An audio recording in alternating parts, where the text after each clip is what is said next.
tahu sahabat Nova, ada banyak mitos menyesatkan seputar vaksin COVID-19. Oleh karena itu, sahabat Nova perlu mengetahui faktanya dan sahabat Nova bisa mendapatkan informasinya di video ini. Tapi sebelum itu, like dulu video ini, subscribe YouTube channel Nova dan bunyikan lonceng notifikasi supaya sahabat Nova tidak ketinggalan video menarik lainnya. Sekarang ini, berbagai negara di dunia saat ini tengah dalam penelitian untuk menemukan vaksin COVID-19 termasuk Indonesia. Penelitian tersebut dikawal langsung oleh Badan Pengawas Obat dan Makanan (BPOM) untuk memastikan keamanan dan kemanjurannya sebelum nantinya digunakan masyarakat. Sayangnya, di tengah proses uji klinik, banyak beredar mitos-mitos mengenai vaksin di masyarakat. Mereka meragukan keamanan dan kemanjuran vaksin yang masih dalam proses pengujian. Padahal, vaksin sendiri merupakan cara mencegah infeksi penyakit tertentu dengan efisien dan efektif.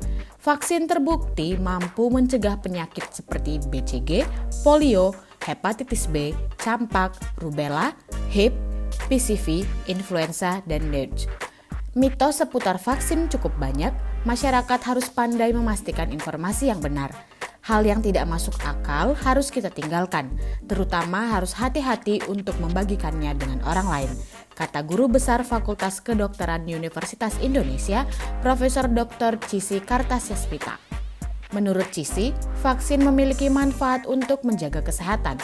Jika imunitas pada banyak orang, maka akan timbul yang disebut dengan imunitas populasi atau dikenal dengan herd immunity. Vaksinasi akan melindungi orang lain yang belum atau tidak bisa diberi vaksin seperti bayi atau orang dengan penyakit gangguan imun, kata Cissy Kartasasmita. Ia juga mengatakan penolakan yang luas terhadap vaksin COVID-19 justru menghambat terciptanya kekebalan kelompok yang diinginkan. Minimal cakupan imunisasi COVID-19 mencapai 70% dari jumlah populasi. Terkait proses pembuatan vaksin yang cepat, Cissy mengatakan, teknologi dan kemampuan sumber daya yang maju serta ketersediaan biaya mempercepat proses penemuan vaksin COVID-19 di mana fase-fase yang harus dilalui dilakukan secara paralel.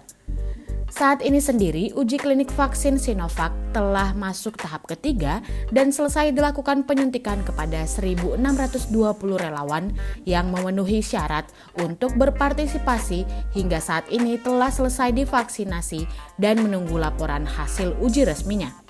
Pelaksanaan uji klinik ini harus memenuhi aspek ilmiah dan menjunjung tinggi etika penelitian sesuai pedoman cara uji klinik yang baik. Sejauh ini, hasil uji klinis fase 3 menyatakan bahwa vaksin Sinovac aman dan tidak ditemukan reaksi berlebihan. Laporan keamanan uji klinis vaksin 1 dan 2 pun menunjukkan hasil baik dan telah dipublikasikan lewat jurnal internasional.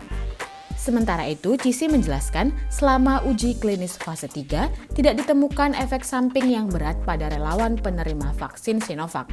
Informasi atau berita mengenai ada yang meninggal, sakit berat, sakit punggung, itu tidak terbukti dari hasil uji klinis vaksin COVID-19. Setelah dilakukan penelitian, kejadiannya ternyata tidak berhubungan langsung dengan vaksinasi, papar Cissy. Dalam kesempatan tersebut, Prof. Cissy juga menghimbau kepada orang tua untuk tetap rutin memberikan vaksin kepada anak-anak dan balita. Ada 12 program imunisasi nasional yang diberikan gratis pada anak-anak dan balita. Dalam kondisi pandemi, pemberian vaksin rutin diberikan agar tidak menjadi pandemi lain nantinya. Paling rawan di sini campak. Campak sangat mudah menular. Imunisasi pada bayi itu yang paling utama. Jadi tidak betul bayi tidak boleh diimunisasi, kata Prof. Cissy. Namun, vaksin adalah salah satu cara kita untuk terlindungi dari infeksi penyakit tertentu. Untuk itu, sahabat Nova harus tetap menerapkan perilaku 3M, yakni memakai masker, menjaga jarak, dan mencuci tangan dengan sabun. Menjaga kesehatan diri sendiri berarti kita ikut menjaga kesehatan orang yang kita cintai. Yuk terapkan 3M dalam kehidupan sehari-hari sahabat Nova. Apa saja kah 3M itu? Pertama, wajib memakai masker. Yang kedua, wajib mencuci tangan dengan sabun.